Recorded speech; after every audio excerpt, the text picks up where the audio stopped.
TV-nya Probolinggo, kabar terbaru untuk masyarakat Probolinggo. Jadi ini kejadian kekerasan seksual yang terjadi di salah satu pondok pesantren yang ada di Kabupaten Lombok Barat ya. Jadi kasus ini kalau kejadiannya udah cukup lama ketika mereka masih bersekolah di pondok. Nah, dan beberapa korban yang berani bersuara hari ini karena mereka terinspirasi dari nonton filmnya Walid. Oke. Nah, jadi dia melihat modus yang dilakukan oleh Walid itu hampir sama dengan modus yang dilakukan oleh terduga pelaku di pondok pesantren. Dugaan kasus kekerasan seksual di salah satu pondok pesantren wilayah Lombok Barat kembali menggemparkan masyarakat.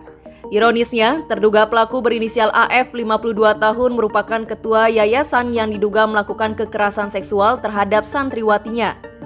Tercatat sekitar 15-20 santriwati menjadi korban kekerasan seksual yang dilakukan sejak tahun 2016 hingga 2023. Dari jumlah tersebut tercatat sebanyak 7 santriwati sudah melapor ke Mapolresta Mataram. Pelaporan tersebut didasari karena para korban terinspirasi dari film Malaysia Bida'ah karena kasus yang korban alami serupa dengan jalan cerita yang terjadi di film tersebut. Ketua Lembaga Pelindungan Anak LPA Mataram Joko Jumadi mengungkapkan kronologis dugaan kasus kekerasan seksual yang dialami para korbannya. Selain memberikan pendampingan hukum, terhadap para korban juga diberikan pendampingan secara psikologis. Sementara jalannya proses hukum, para korban didampingi oleh Koalisi Stop Kekerasan Seksual Nusa Tenggara Barat. Yan Mangandar sebagai pendamping korban mengatakan, hingga kini ada 7 korban yang sudah diperiksa oleh pihak kepolisian. Pihak yang menilai tindakan yang dilakukan terduga pelaku terjadi karena ada kesempatan dan relasi kuasa sebagai ketua yayasan. Jadi mulanya ini kan dari film Bid'ah Walid yang di Malaysia yang ditonton oleh anak-anak alumni dari Ponpes tersebut. Nah, akhirnya di grup alumni itu saling curhat, kok film Walid itu kok sama dengan yang kita alami, kira-kira begitu. Dan kemudian akhirnya di grup menjadi pembicaraan yang diskusi yang lebih hangat, kira-kira begitu, dan akhirnya mereka memutuskan untuk speak up. Nah, salah satu korban itu akhirnya menyampaikan kepada pimpinan Ponpes, dan kemudian diklarifikasi bahwa betul nggak korban yang lain, dan kemudian ternyata memang betul. Nah, mereka klarifikasi ke Ponpes. Di sisi lain juga akhirnya kami awalnya ke LPA Lembaga Perlindungan Anak, tapi kemudian kami dengan koalisi anti kekerasan seksual itu melakukan pendekatan ke korban di minggu yang lalu ya, dan akhirnya pada hari Rabu kemarin 3 korban itu kita dampingi untuk membuat pelaporan. Kemudian kemarin juga ada 1 korban. Hari ini akan ada 3 lagi korban yang akan menjalani pemeriksaan. Nah, modusnya apa? Modusnya itu adalah bahwa si santri itu akan dijanjikan diberikan keberkatan di rahimnya supaya nanti bisa melahirkan anak-anak yang akan menjadi seorang wali. Itu modusnya, sehingga ada yang kemudian anak-anak yang mau, artinya mengikuti kemauan si pelaku, sehingga kemudian terjadilah persetubuhan. Tetapi ada sebagian yang kemudian juga tidak bersedia. Itu yang kemudian masuk dalam kategori pencabulan, karena memang ada proses untuk melakukan rabaan, kemudian memegang, mencium si korban. Sementara ini yang sudah kami dampingi ini ada 7 ya, gantinya ya, ada teman-teman juga yang lain, totalnya ada 7. Jadi yang hari kemarin 4, hari ini ada 3, jadi 7.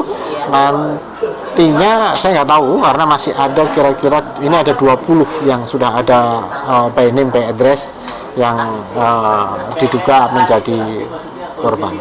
Terkait dengan proses hukum, jadi hari ini sudah sampai dengan 7 korban yang sudah diperiksa oleh teman-teman kepolisian. Dan 7 korban ini ada yang mengalami pencabulan dan ada yang mengalami persetubuhan. Dan terhadap seluruh korban itu didampingi oleh teman-teman Koalisi Stop Kekerasan Seksual NTB, itu gabungan dari LPA NTB, gabungan dari LKBH FH Umat, PBHM NTB dan yang lainnya. Usia dari korban ini? Kalau usianya saat sekarang sudah bukan usia anak ya, ada yang 19, 21 dan yang lain. Tapi ketika kejadian itu masih mereka usia anak, karena saat itu mereka masih duduk di Sanawiyah dan Aliyah. Oke, terduga pelaku yang dilaporkan ini statusnya sebagai apa? Dia adalah sebagai petinggi atau sesepuh lah yang ada di pondok pesantren tersebut. Tapi ketika masalah ini mulai mencuat oleh pihak pengurus pondok pesantren secara tegas memecatnya. Oke, berarti laporan hukumnya ini delik aduannya itu pelecehan dan pencabulan atau? Deliknya itu kekerasan seksual, cuma ada 2 bentuk, yaitu dalam bentuk pencabulan dan persetubuhan. Berapa tahun sudah terjadi ini sampai akhirnya korban melaporkan dan diproses hukum pada saat ini?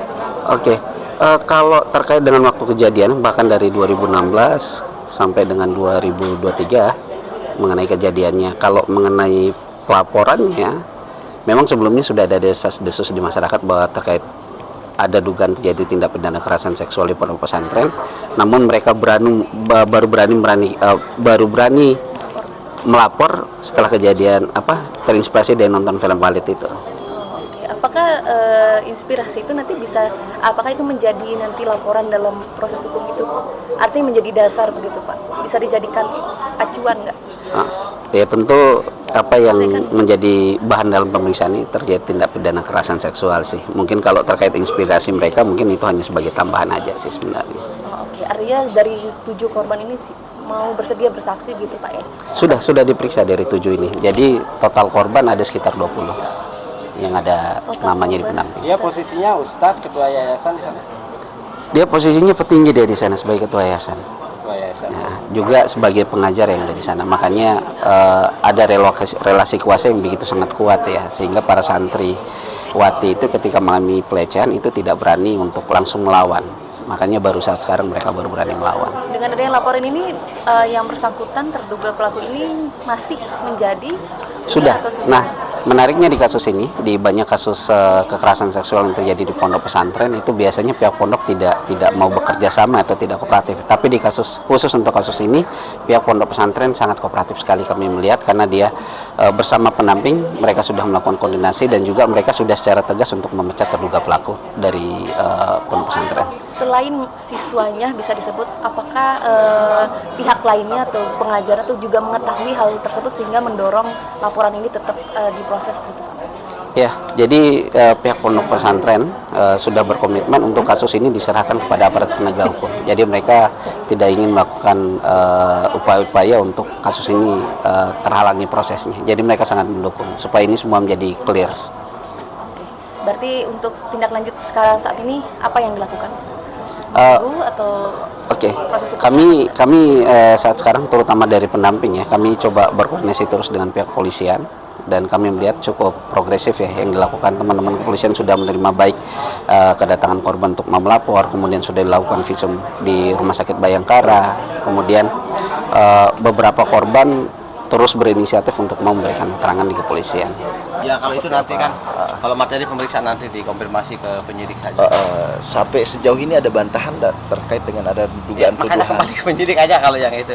Kalau dari bantahan ada tuduhan terhadap tuduhan ini Bang.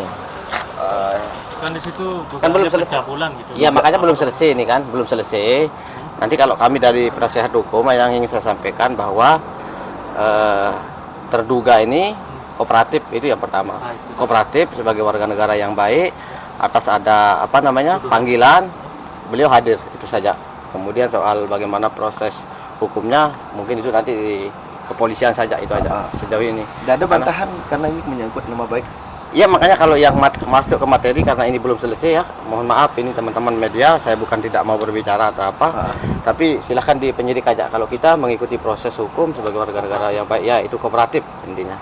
Soal bagaimana materi maupun lanjutannya nanti di. Ini baru pertama kali hadir? Ya baru pertama kali panggilan dan langsung hadir, itu saja. Panggilannya tadi itu sebagai apa nih Bang? Undangan itu, undangan klarifikasi? Bukan, permintaan keterangan. Permintaan iya. Masih sebagai saksi status. Belum sih. Nah, belum tahu kita ini belum tahu. Belum tahu. Nanti makanya kalau yang itu mungkin di kepolisian tuh. Iya, di kepolisian. Kalau Intinya, kalau adanya tuduhan mengenai adanya persetubuhan yang dilakukan oleh kliennya itu masih proses, Bang. Masih proses ada penyidikan atau belum tidak? selesai. Dibantah atau tidak di dalam? Belum sampai masuk ke sana. Makanya Oh. saya tak bisa memberikan jawaban ini. Soal ini kan soal kenal tidak kenal, terkenal tidak kenal dulu. Kalau ke materi nanti mungkin di kepolisian aja. Oke, siap. Itu aja ya. Harapan kita ya itu.